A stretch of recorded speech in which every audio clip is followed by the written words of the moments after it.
Bismillahirrahmanirrahim. Assalamualaikum warahmatullahi wabarakatuh. Salam sejahtera untuk kita semua. Kami dari Program Studi Statistika Universitas Islam Bandung. Saya Firdianah Marhayu sebagai Ketua Kelompok 4 Penelitian Mata Kuliah Konsultasi Statistik. Saya Tasyari Wiramasari sebagai anggota Kelompok 4 Penelitian Mata Kuliah Konsultasi Statistika. Saya Dela Siti Hasanah sebagai anggota Kelompok 4 Penelitian Mata Kuliah Konsultasi Statistik. Perkembangan teknologi digital telah meningkatkan aktivitas sosial di media online. Menurut Kominfo, tahun 2025, 79,5% penduduk Indonesia telah mengakses internet dan media sosial. Namun, tingginya penggunaan media sosial juga memunculkan fenomena fear of missing out atau FOMO, yaitu perasaan takut tertinggal informasi, kegiatan, dan pengalaman sosial yang dilakukan orang lain. FOMO berpengaruh pada kesejahteraan psikologis mahasiswa, menyebabkan cemas, kurang fokus belajar, dan kecenderungan selalu memantau media sosial. Fenomena ini tampak pada mahasiswa statistika Unisba. Tingkat FOMO dapat berbeda berdasarkan kepribadian. Riset tentang perbandingan FOMO berdasarkan kepribadian di Indonesia, khususnya pada mahasiswa, masih terbatas. Oleh karena itu, PKM RSH ini dilakukan. Berdasarkan hal tersebut, kami merumuskan dua permasalahan. Yang pertama, bagaimana gambaran tingkat FOMO kepada mahasiswa statistika Unisba. Yang kedua, apakah ada perbedaan tingkat FOMO kepada mahasiswa statistika Unisba yang introvert dan extrovert. Untuk menjawab dua rumusan masalah tersebut, kami memiliki dua tujuan. Yang pertama, mendeskripsikan tingkat FOMO mahasiswa statistika Unisba. Yang kedua, menganalisis tingkat FOMO kepada mahasiswa statistika yang introvert dan extrovert. Adapun terdapat 3 manfaat dari riset penelitian ini. Yang pertama, sebagai literatur ilmiah mengenai kesehatan digital mahasiswa. Yang kedua, menjadi dasar strategi pembinaan karakter dan literasi digital kampus. Yang ketiga, memberikan edukasi mengenai penggunaan media sosial yang sehat. Untuk selanjutnya, yaitu ada keutamaan riset, di mana keutamaan riset dari penelitian ini yaitu untuk menggali fenomena fear of missing out atau FOMO pada mahasiswa serta membandingkan tingkat FOMO antara mahasiswa ekstrovert dan juga introvert guna memperoleh gambaran perbedaan kecenderungan FOMO dalam kehidupan akademik dan juga sosial. Untuk selanjutnya, yaitu temuan yang ditargetkan, di mana temuan yang ditargetkan dalam penelitian ini yaitu berkontribusi pada pemahaman perbedaan tingkat FOMO antara mahasiswa ekstrovert dan introvert di lingkungan akademik. Hasilnya diharapkan meningkatkan kesadaran akan dampak penggunaan media sosial yang berlebihan, mendorong keseimbangan digital dan kesehatan psikologi, serta menjadi acuan literasi digital dan penelitian selanjutnya. Untuk selanjutnya, itu ada luaran riset, di mana luaran riset ini akan mencakup luaran wajib berupa laporan, kemudian laporan akhir, kemudian artikel ilmiah, serta konten media sosial edukatif tentang fenomena FOMO pada mahasiswa sebagai sarana diseminasi dan peningkatan literasi digital.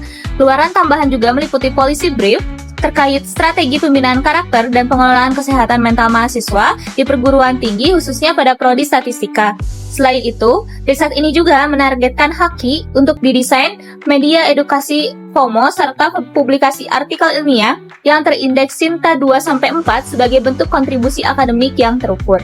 Penelitian akan dilaksanakan di Program Studi Statistika Universitas Islam Bandung. Waktu penelitian diperkirakan berlangsung selama 1 bulan dari bulan November hingga bulan Desember tahun 2025. Penarikan sampel dalam penelitian ini menggunakan teknik probability sampling melalui metode stratified random sampling. Menurut Firmansyah et al., teknik ini memberikan peluang yang sama bagi setiap mahasiswa untuk dipilih menjadi responden. Proses pemilihan dilakukan secara acak dan independen sehingga terhindar dari bias pemilihan sampel. Penentuan jumlah sampel dihitung menggunakan rumus Lopin dengan tingkat kesalahan atau error sebesar 5%, seperti tertera pada rumus 1. Setelah itu, dilakukan alokasi kebutuhan sampel secara proporsional pada setiap angkatan menggunakan rumus kedua. Berikut adalah tampilan sampel terpilih mahasiswa aktif Program Studi Statistika Universitas Islam Bandung. Selanjutnya, ada desain dan prosedur penelitian. Untuk desain penelitian, yang digunakan adalah desain penelitian kuantitatif dengan pendekatan cross-sectional, yaitu pengumpulan data dilakukan pada satu waktu untuk mengetahui perbedaan tingkat FOMO pada kelompok mahasiswa dan tipe kepribadian yang berbeda. Instrumen yang digunakan untuk mengukur tingkat FOMO, kuesioner Fear of Missing Out Scale atau POMOS yang diadaptasi dari Przybylski et al. Pada tahun 2013 dengan model skala Likert 4 pilihan. Itu sangat tidak sesuai tidak sesuai, sesuai, dan sangat sesuai. Kuesioner tersebut terdiri dari 10 butir pernyataan yang menggambarkan tingkat kecemasan responden dalam melewatkan informasi maupun pengalaman sosial.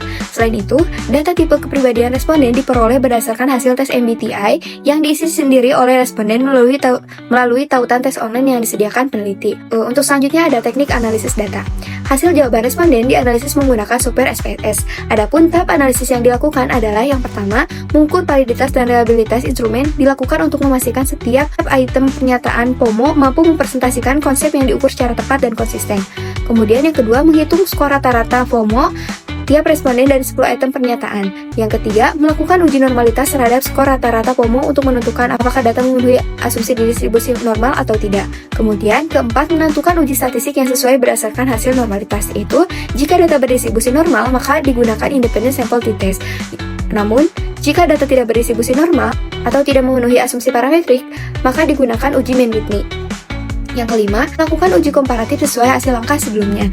Kemudian yang terakhir, menginterpretasikan hasil uji berdasarkan nilai p-value. Berikut adalah jadwal kegiatan yang telah kami rancang.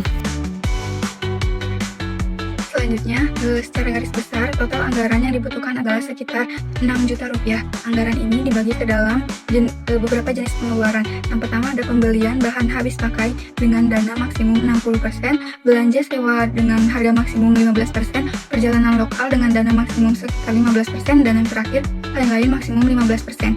Nah, untuk sumber dananya berasal dari Belmawa dan perguruan tinggi. Demikian presentasi proposal PKM RSH kami yang berjudul Analisis Perbandingan Tingkat POMO antara mahasiswa ekstrovert dan introvert di Program Studi Statistika Universitas Islam Bandung. Kami berharap penelitian ini dapat berkontribusi pada pengembangan literasi digital, kesehatan psikologis mahasiswa, dan strategi pembinaan karakter di perguruan tinggi. Sekian dari kelompok 4, mohon maaf bila terdapat kesalahan. Terima kasih. Wassalamualaikum warahmatullahi wabarakatuh. Bye-bye.